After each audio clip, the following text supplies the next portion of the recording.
Welcome to This Explainer. Today, we're diving into one of humanity's absolutely greatest historical feats.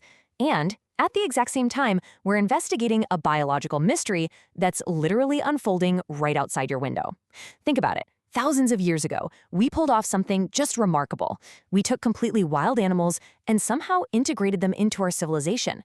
But, that ancient triumph actually brings up a massive puzzle about where we are today. Let's really take a second to compare where we are right now with our ancestors. It's kind of a mind-bender, honestly. Have we already domesticated everything worth domesticating? Way back in the day, our ancestors managed to turn wolves into our ridiculously loyal dogs.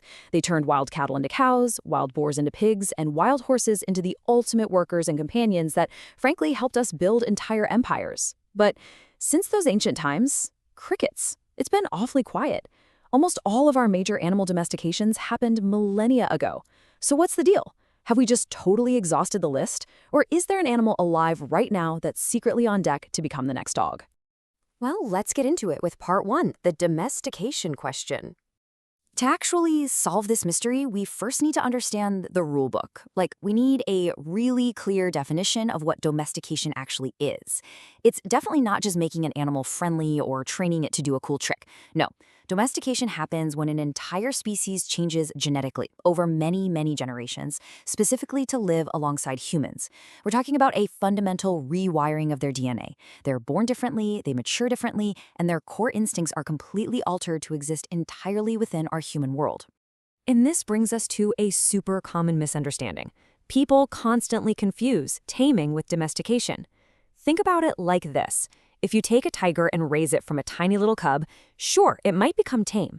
It might tolerate humans, and it might even seem super affectionately bonded to the person who feeds it. But that's just individual behavior. That single tiger has learned how to act, but its actual DNA hasn't changed one bit. If that tame tiger has cubs, those cubs are born 100% wild. Domestication, on the other hand, is this incredibly deep evolutionary shift that alters the genetic makeup of the whole population. And, as you can guess, making that happen is insanely difficult. Let's look at a classic failure, shall we? The zebra. Now, on paper, zebras look like absolutely perfect candidates. They're about the same size as horses, they're strong enough to ride, and they naturally live in social herds. But they drastically, and I mean drastically, failed the domestication test. For centuries, people tried to domesticate them, thinking, hey, these could be the horses of the African continent. But actually, zebras are highly aggressive and unbelievably unpredictable. While a horse has a flight response that we can kind of manage, a zebra has an aggressive fight or flight response that evolved to survive literal lion attacks. They will bite and they will not let go. Plus, their social structures just make them extremely difficult to selectively breed in captivity.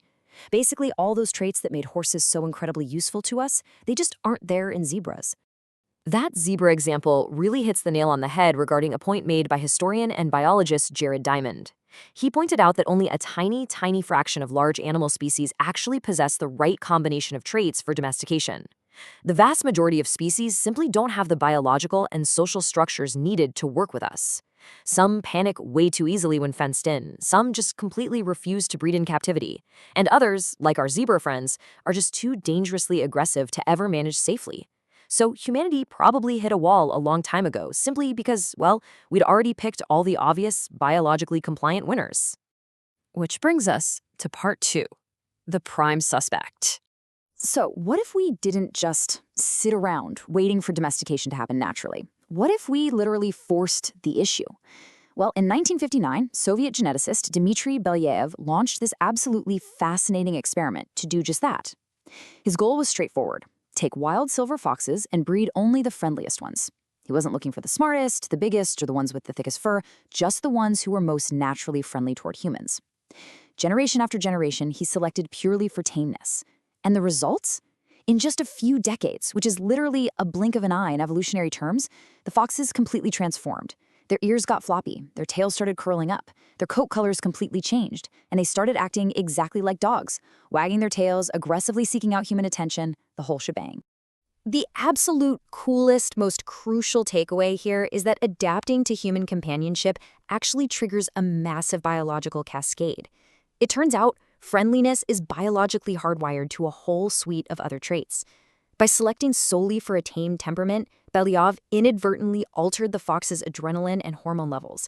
This delayed their developmental stages, basically keeping them in a puppy-like state for their entire adult lives. So the foxes didn't just get friendlier. Their entire biology and physical appearance transformed, mimicking exactly what happened to wolves thousands of years ago. And because this process worked so reliably, scientists pretty much agree that foxes are the absolute strongest candidate if we ever wanted to actively domesticate a new species today. But wait, let's move to part 3, the house cat loophole. Because here's the catch.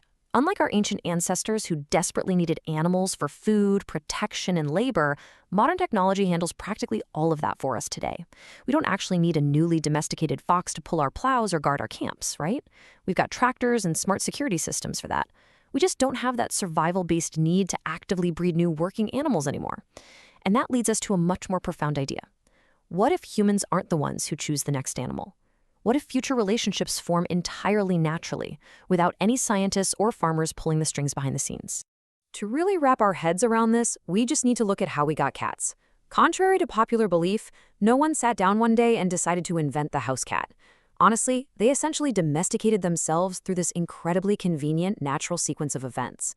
Basically, early humans started farming and storing massive amounts of grain.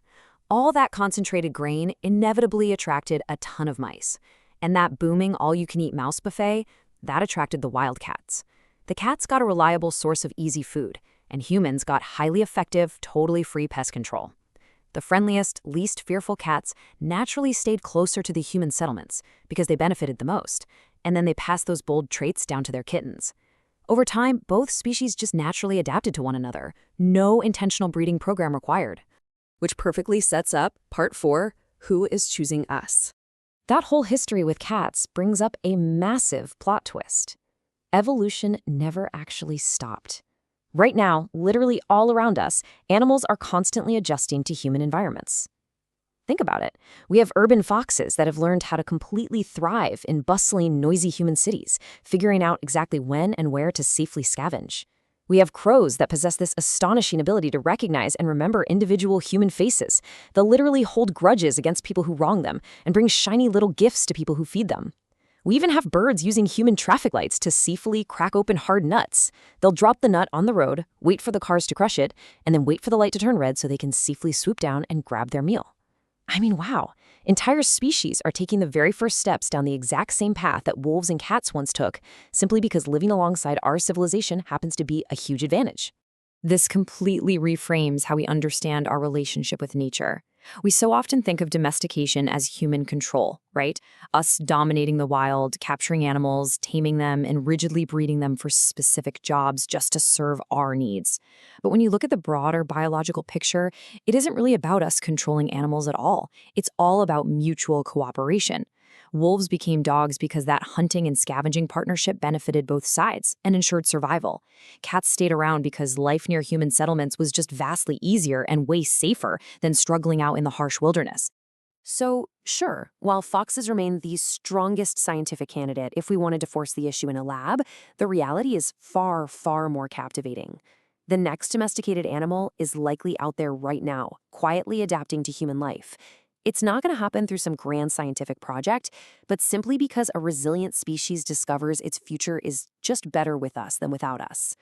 Which leaves us with one final incredibly provocative question to think about. When you look out your window today, which wild animal is already watching you back, taking its very first step